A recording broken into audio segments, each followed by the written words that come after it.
Com quantos fracassos a gente constrói um sucesso? Para poder explicar essa pergunta, eu preciso contar uma história. E para contar essa história, eu tenho que falar de quando eu tinha 15 anos de idade. Com 15 anos de idade, o Daniel ele era uma promessa. Ele tinha boas notas na escola, ele contava boas piadas, ele era encantador com a família, era o primogênito de todos os lados da família. Mas aos 15 anos de idade, também teve um marco na vida dele. Meus pais se separaram quando eu tinha 15 anos de idade. E para um adolescente que tinha como pai seu ídolo máximo, isso foi um grande baque. Eu não me lembro muito bem de como que foi todas as situações, mas eu tenho gravado na minha memória muito forte a imagem de uma mesa, meu pai, minha mãe, meu irmão, sentado, discutindo. E eu fora, já assistindo de fora aquela imagem, encostado na parede, só chorando. Porque, de alguma forma, eu sabia que ali a minha vida seria diferente. Alguns anos se passaram, e o Daniel, que era uma promessa, já tinha sido tratador de canil, atendente de sorveteria, ajudava meu avô quando ele precisava, como ajudante pedreiro. E então começou a trabalhos com vendas, né? A venda que está sempre aberta a todos os perdidos. Eu tinha uma família de vendedores, bons vendedores, e eles vendiam até geladeira para pinguim, se tivesse oportunidade. Eu achei que eu teria esse mesmo dom, mas nunca tive.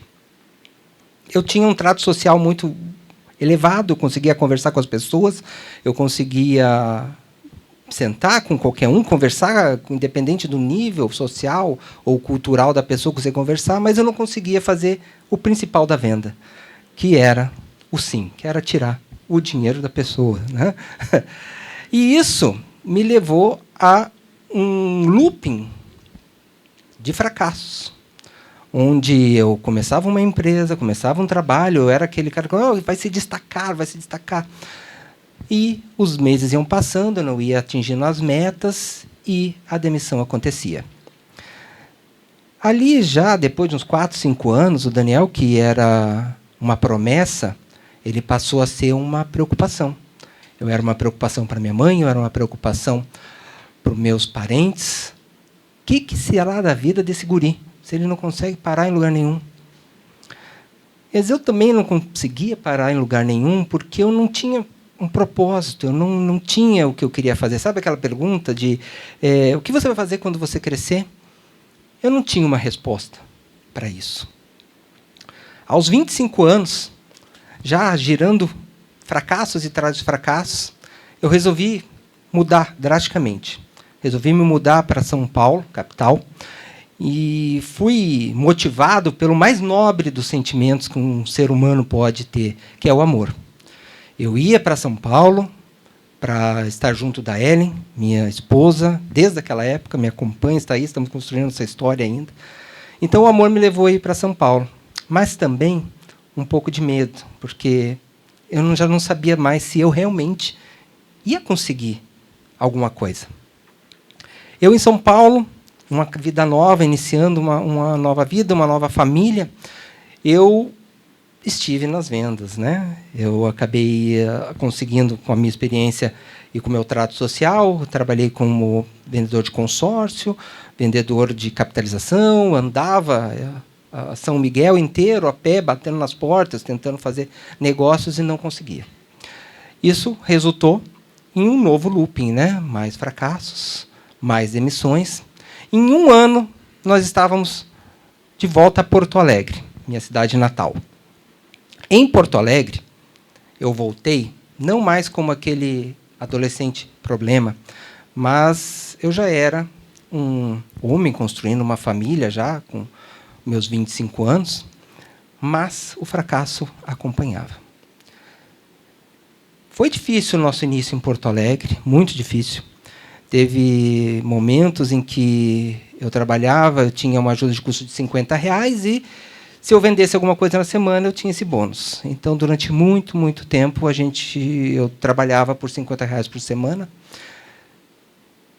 Até que um dia, eu desempregado novamente, um amigo meu, o Alex, ele me mandou me ligou e falou: Daniel, na empresa que eu trabalho vai ter processo seletivo, né? Eles estão montando uma nova equipe.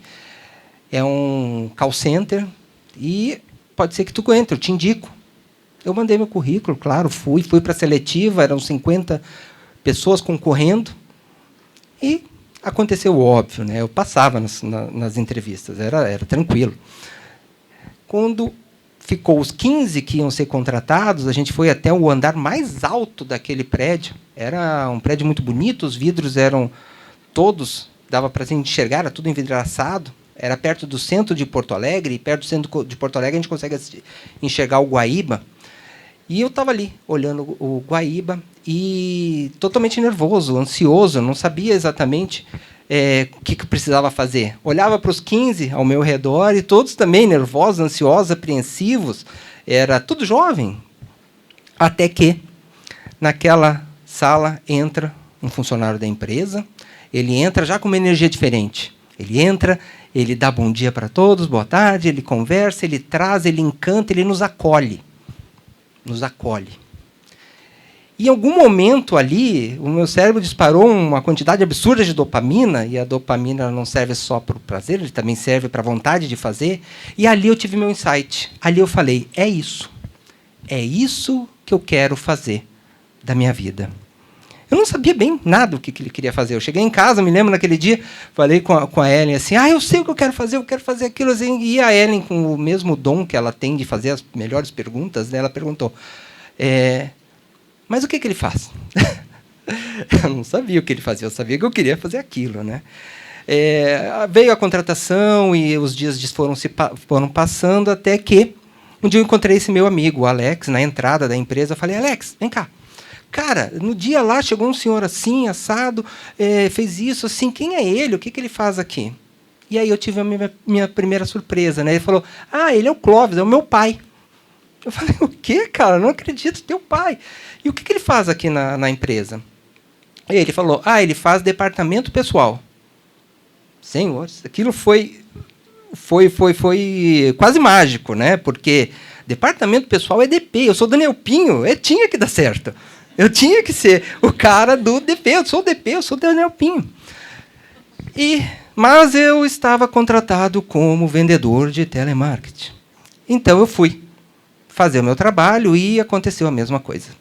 Depois de 3 meses, eles notaram que aquele rapaz encantador, que conseguia conversar e animar as pessoas, ele não conseguia fazer as vendas. E eu estava novamente desempregado. Nesse momento, já com a carapuça muito bem vestida, né, de que vai ser assim minha jornada, eu recebi uma ligação do meu pai. Meu pai, que há muito tempo a gente tinha pouco contato, né? Ele tinha, nesse meio tempo, ele refez a vida dele, ele casou novamente, e com essa nova esposa ele construiu uma empresa. E essa empresa estava indo muito bem. E eles me chamaram para conversar. Eu cheguei totalmente envergonhado no dia, né? Porque eu estava indo pela primeira vez na empresa do meu pai, né? E o meu pai é meu pai. Eu cheguei lá, fui direto para a sala da diretoria, estava ele e a esposa dele, e eles me convidaram para trabalhar lá. Eles falaram, Daniel, a gente tem uma vaga aqui de estatística. Tu sabe alguma coisa de Excel? Eu sei. Não sabia o que eles estavam falando, mas eu sei.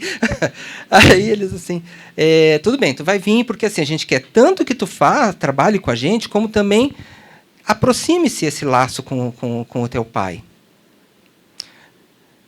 Eu aceitei de pronto. Por quê? Na minha cabeça, e aquilo era a oportunidade de eu entrar numa área administrativa. E ainda eu ia estar perto do meu pai. Nossa, não tinha o que dar errado. Naquela empresa, eu fiquei durante 11 anos trabalhando. Naquela empresa, eu tive um dos momentos mais felizes, extraordinários da minha vida, em 2008, quando, no 8/8 de 2008, a minha filha nasceu, a Ágata.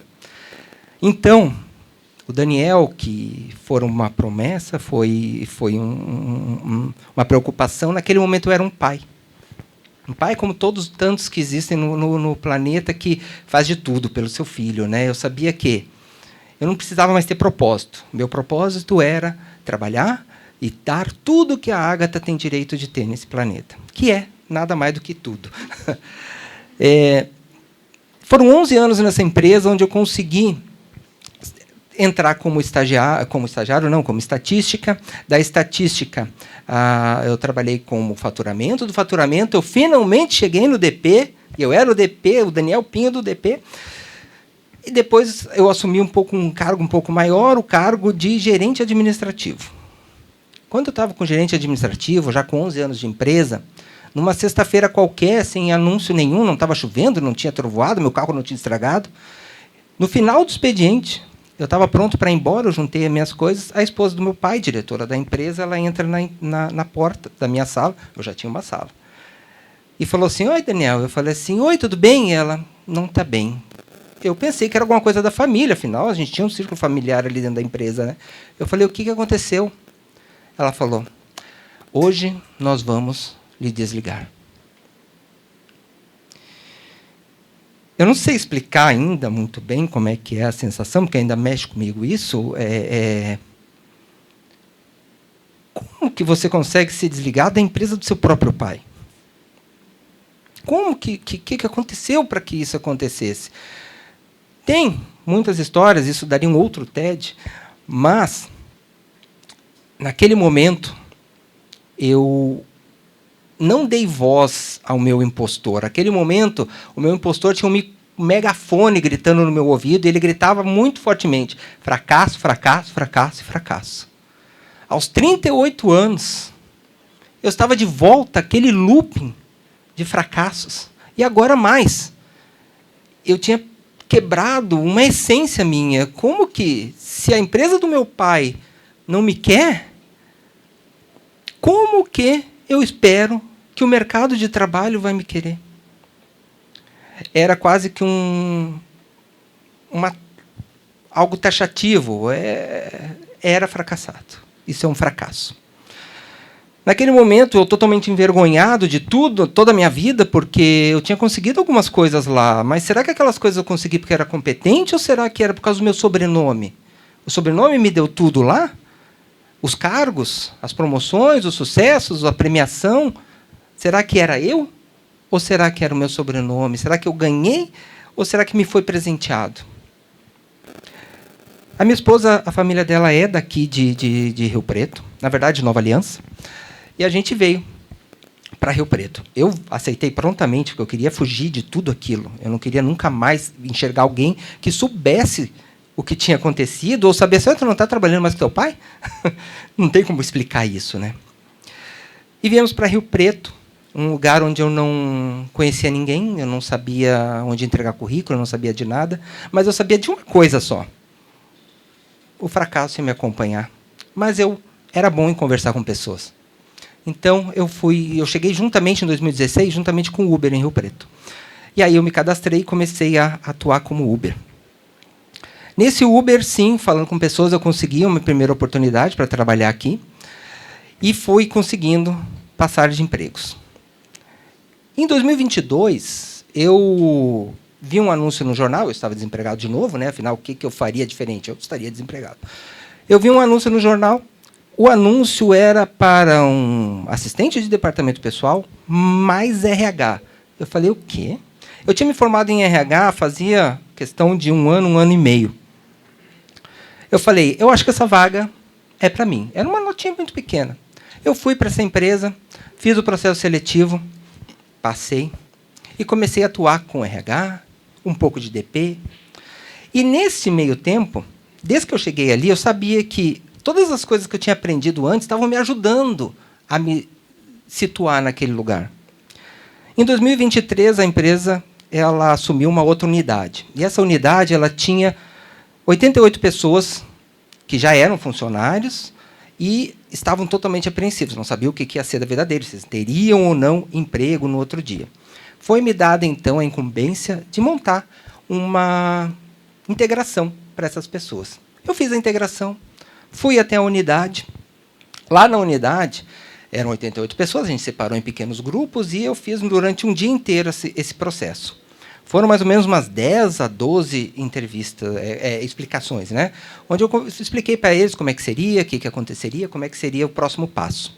Ao final, um colega me olhou e falou: Daniel, poxa, tudo isso de vez, tu falou a mesma coisa e falou empolgado, como é que tu consegue fazer isso? A resposta saiu meio automática, eu nem pensei, eu só falei assim: mas eu adoro fazer isso. Naquele momento, aquele exato momento que eu falei isso, alguma coisa aconteceu dentro de mim e eu me lembrei. Eu saí do meu corpo, desculpa estar emocionado, porque isso me emociona até hoje. Eu saí do meu corpo, eu me vi falando com aquelas pessoas, explicando as coisas, e eu me vi, aos 27 anos, naquela empresa, vendo a pessoa falando e falando, eu quero fazer aquilo. E naquele momento, eu estava fazendo aquilo. Naquele momento ali, eu era quem eu deveria ser. Naquele momento, todas as falhas não existiam mais, eu estava empoderado, eu sabia, era aquilo, eu me preparei para aquilo. Os dias passaram e eu continuo fazendo o que eu nasci para fazer. Então, se a gente perguntar agora, aquela pergunta lá do início, com quantos fracassos se faz um sucesso, eu falaria agora que com nenhum, porque tudo foi preparação. Mas a pergunta que vocês devem levar daqui hoje é: hoje, eu estou fazendo o que eu tenho que fazer? Muito obrigado a todos.